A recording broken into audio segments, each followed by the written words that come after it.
Tonight, we'll take you through the protests happening at campuses around the country, a global natural disaster, and the inauguration of NKU's president. All this along with entertainment and sports coming up.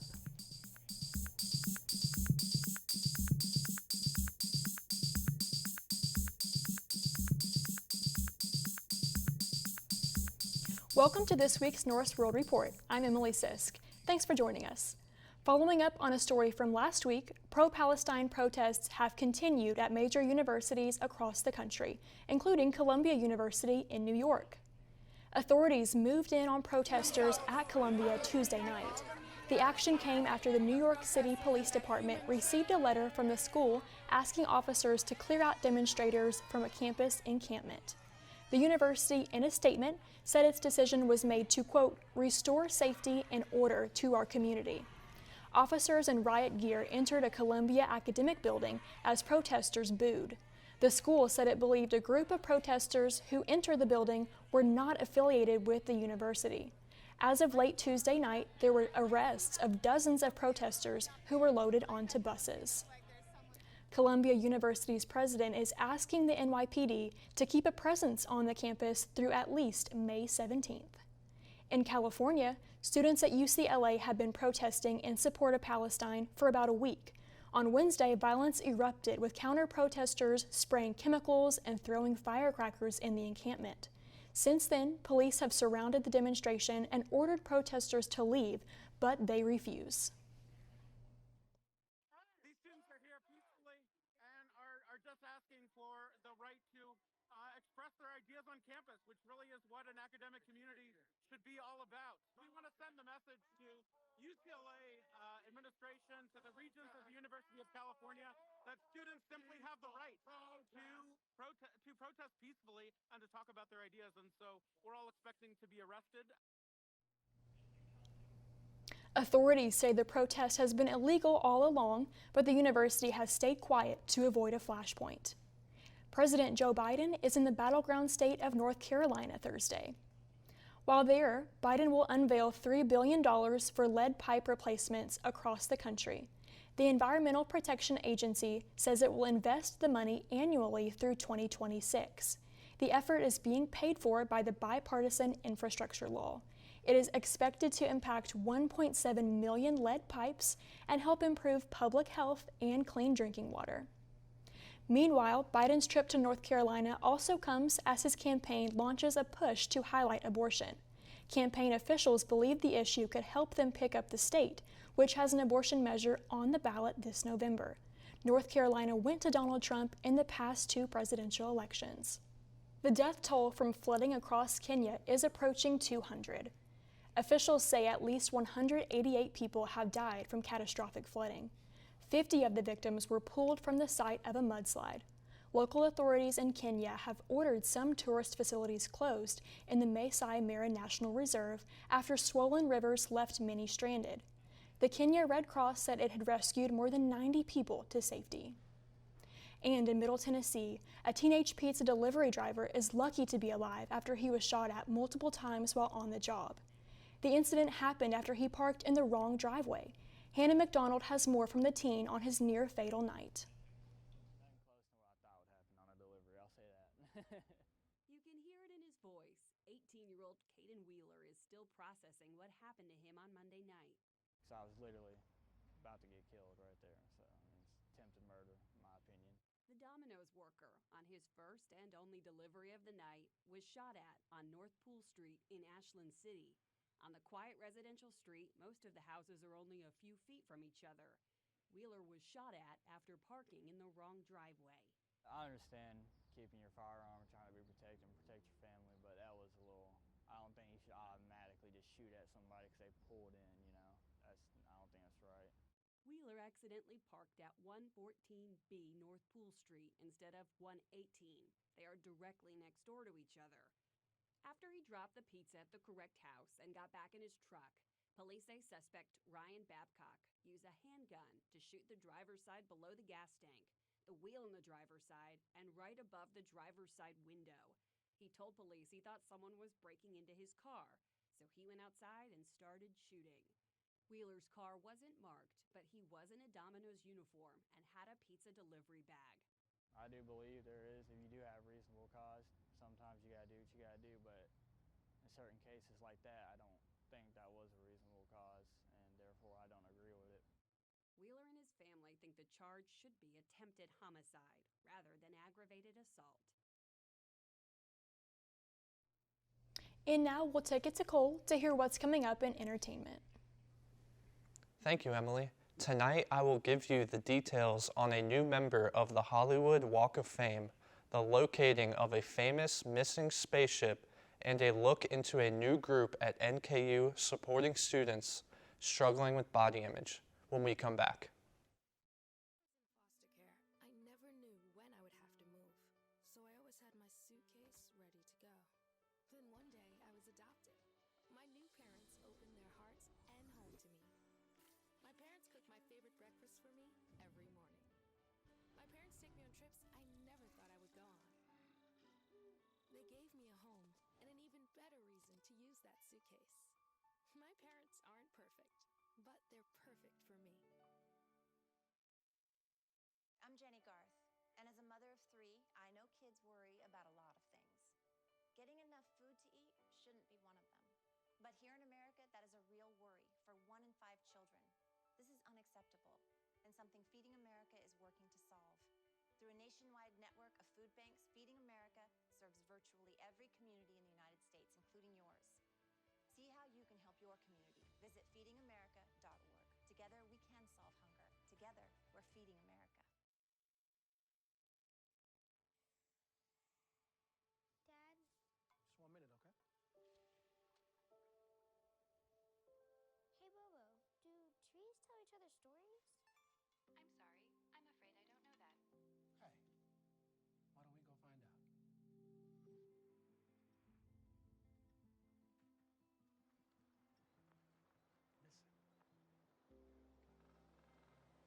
Hey, why don't we go find out? Do clouds take naps? I couldn't tell you.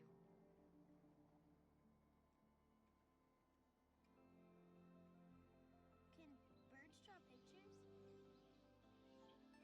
I don't have an answer for that. Dad, do stars visit their friends? Look!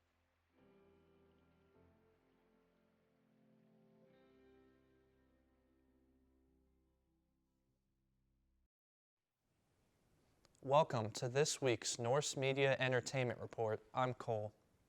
Legendary rocker Sammy Hagar now has a star on the Hollywood Walk of Fame. The 2,779 star on the Walk of Hall of Fame was unveiled Tuesday. Chief and fellow Walk of Fame honoree Guy Fieri emceed the event. During his decades-long career, the 76-year-old Hagar was a part of the 25 platinum albums with sales of more than 50 million worldwide. He's perhaps best known for his time as frontman of Van Halen. Star Trek told us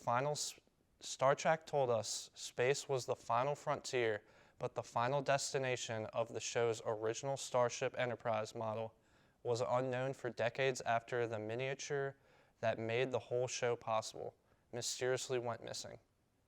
Jeremy Roth has a deep space cold case update for us in today's Take a Look at This. An iconic relic made famous in the original Star Trek TV series has at long last made the voyage home after boldly going missing for decades. This 3-foot model of the Starship Enterprise was the original one used in the famous sci-fi show's opening credits and its 1965 pilot episode. However, in the 1970s, the model inexplicably went missing. Fast forward to 2024, when Heritage Auctions says they were contacted by someone claiming to have found the marooned miniature reportedly in a Beverly Hills storage unit. The auction house was able to authenticate the model and arrange its safe return to Gene Roddenberry Jr., son of the show's famous creator, who says he remembers seeing the model on his father's desk as a child. Now back where it belongs, hopefully this priceless relic will continue to live long and prosper. And from the good news to the bad. A bizarre viral tourist attraction known as the Chicago Rat Hole is no more.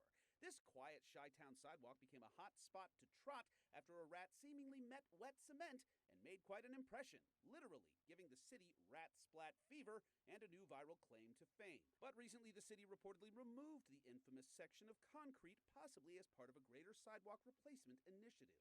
It's a bummer, but before you say, "You dirty rats," just know the city claims to have preserved the impression and may find a new home for it in the future. At least, that's the word on the street. For Take a Look at This, I'm Jeremy Roth. Body image issues can affect college students in many areas of life.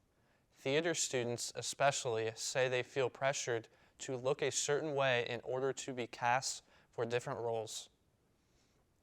NKU School of the Arts students describe the expectations and pressures related to their bodies and appearances as common among the theater community. These pressures have strong effects on students' work life, social life, and academic life. A new group therapy support group, Improving Body Image, was introduced to all NKU students this semester. Samuel Lenzi is the creator of Improving Body Image. It was introduced to students in February by the Health Counseling and Student Wellness Office. Each session lasts 8 weeks. For students looking to get involved with the next session of Improving Body Image support group, Lenzi says to check Canvas at the beginning of the upcoming fall semester.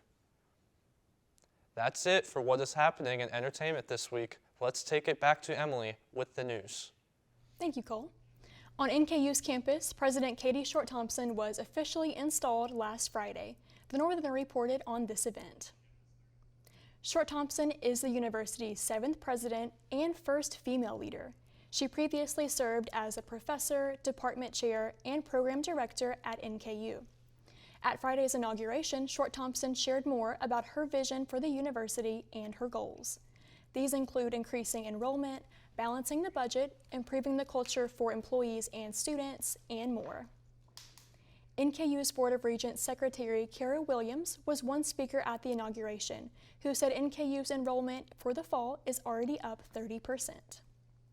Homelessness has been on the rise in the United States, especially over the last year.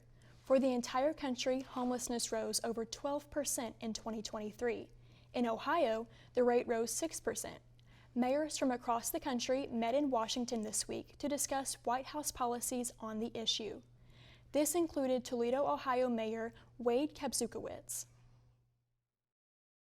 While there is often a lot of media focus on the impact of this issue on the coasts, California, East Coast, it almost creates the false sense that that's the only part of America where this is a problem. The 50 mayors who are here are from all over the United States of America. And the problem might look a little differently in Allentown, Pennsylvania, or Scranton, Pennsylvania, or Youngstown, Ohio, than it does in Los Angeles, but it is every bit the problem. A report by the Ohio Senate showed that the state is short nearly 270,000 homes. The advocates said they hope to increase access to vouchers so that more affordable housing can be built. A graduation ceremony in Arlington, Virginia Tuesday was decades in the making for one World War II veteran. 100-year-old Jack Milton was a sophomore at Western Kentucky University when he was called to active duty. He went on to earn a Bachelor of Arts degree through the University of Maryland's Global Campus in 1966. However, he couldn't attend the graduation because he was deployed to Vietnam. But on Tuesday, he finally received the diploma he earned nearly 60 years ago. Milton says of all the ceremonies he's had throughout his life, this one is the best. Milton also served in the Korean War. A rabid bat was found attached to a young boy's neck in Woodford County, Kentucky this week. Ben Beddoes shares this frightening story. We were contacted by a family in Midway, and they stated that when their son woke up, the bat was attached to his neck. It was then that the health department suggested that the boy and his family go to the emergency room for treatment. the person is okay and receiving post-exposure prophylaxis per CDC guidelines, especially when you know that the person was bitten. Cassie Prather, the public health director for the Woodford County Health Department, says sometimes when these bats bite, it's hard to even notice. Typically, the injury is very small. I mean, bats have teeth that are as small as just little tiny needles, and so a lot of times you don't even know that you've been bitten. Prather says it is important to notice abnormal behaviors in animals. When you have an animal like a bat inside your home, and one that is, they're nocturnal animals. So if they're out during the day, that is classified as untypical behavior. If you run into a situation where you think you've been bitten by a rabid animal, it's important to stay calm. Don't freak out if you do come into contact with a bat. There is time for you to receive the medication, the post-exposure prophylaxis that's needed to make sure that you do not get rabies. Something else that's important to note, Prather says don't let this specific situation keep you up at night. Definitely want to be vigilant moving forward. Again, getting your animals vaccinated and reporting any kind of wild animal that is acting suspicious. And in a much cuter animal story, even Mother Nature needs a helping hand every now and then. Police officers in New Philadelphia, Ohio, spent part of Monday rescuing these ducklings. When they arrived on the scene outside an Applebee's restaurant, a worried mother duck was standing on top of a storm grate. Her babies had fallen through. So one officer went down to get all 11 of them. He handed the ducklings one by one to his partner, who was up on the street, and brought them over to their waiting mom. And with that story, let's take it over to Jacob to hear what's coming up in sports. Thanks, Emily. Updates on NKU softball and baseball teams.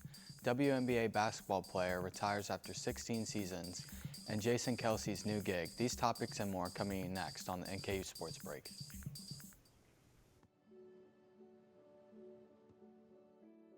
I don't remember how it started.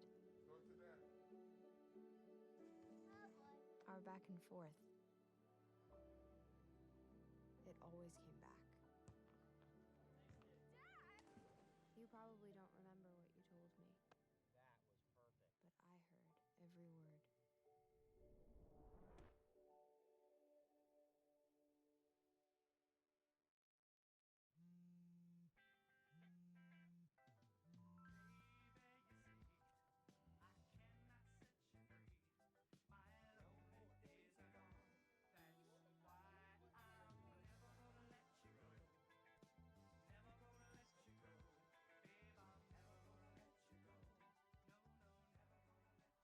Here you go.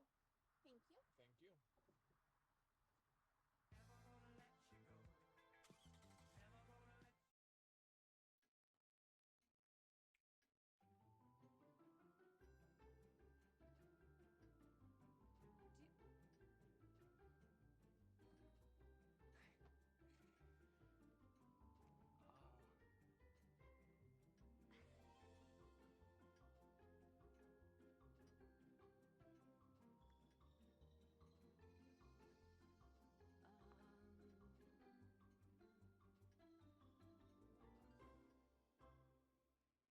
Listen, you're my friend. I noticed you haven't really been yourself recently. Yeah, I feel like something's up. How are you? Are you okay? Is there anything you want to talk about? I just want to know how you're feeling. And listen, even if you don't know what to say, I'm here to talk. No matter what you're going through, I just want you to know I'm here. I've got your back. When you want to talk, I'm here.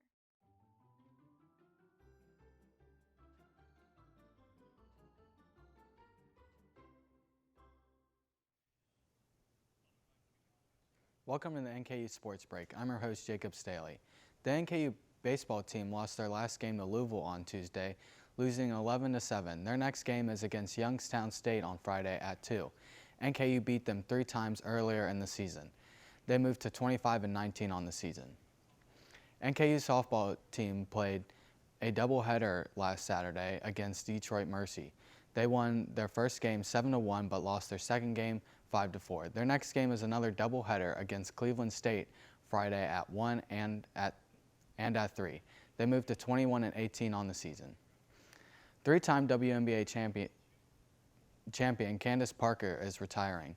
Parker made the announcement on social media Sunday, saying that her heart and her body are telling her it's time to step away from the game.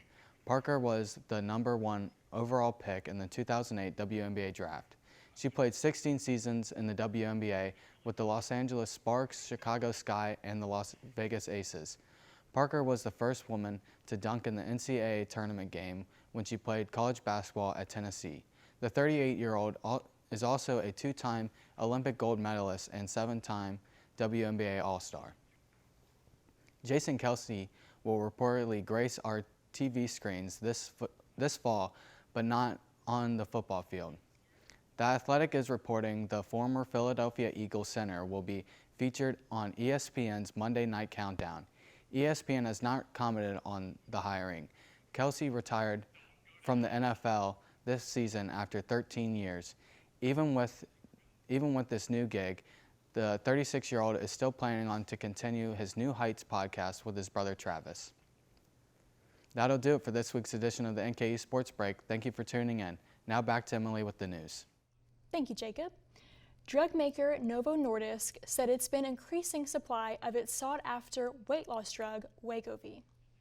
This comes as at least 25,000 new patients now start taking the medicine each week in the U.S. The company, which also makes a version of the drug called Ozempic for type 2 diabetes, has been limiting how much of the lowest doses of Wegovy it has made available for this last year. That was to avoid having too many new patients start the medicines amid a shortage. The injectable medication is designed to be started at lower doses that gradually increase over time. The company said based on the progress they've made in building manufacturing capacity, their plan to gradually and continuously increase shipments of the 3 lowest dose strengths is working. Eli Lilly, which makes competitor drugs Mounjaro and Zepbound, has also been working to combat shortages of the medicines amid unprecedented demand. Eli Lilly also said its supply is expected to increase later in the year. And now for a bird's eye view of a hawk and her hatchling nesting over a Texas highway. It's right in front of a Texas Department of Transportation camera in Irving. If you look closely in the top right corner of the screen, you can see the highway traffic moving far below. As you can see, the mama bird has 1 hawklet so far and 1 egg still in the nest. At last check, the egg had not hatched yet, but it could hatch anytime. People seem to love betting on lots of things these days, so why not video games? Dave & Buster's is working to make that happen. The arcade and restaurant operator has partnered with a gaming provider called Lucra. The idea is that customers will be able to place wagers on game outcomes using the Dave & Buster's app. CNBC is reporting the betting function is expected to be available in 44 states and limited to players who are at least 18 years old. And according to NBC, Lucra has said there will be limits on bets, but didn't say what that is. The company did say the average bet between users is $10. And that will do it for today's Norse World Report. You can find us on X at Northerner Media and at NKU World Report. For more stories, check out thenortherner.com. Thanks for tuning in and stay classy, NKU.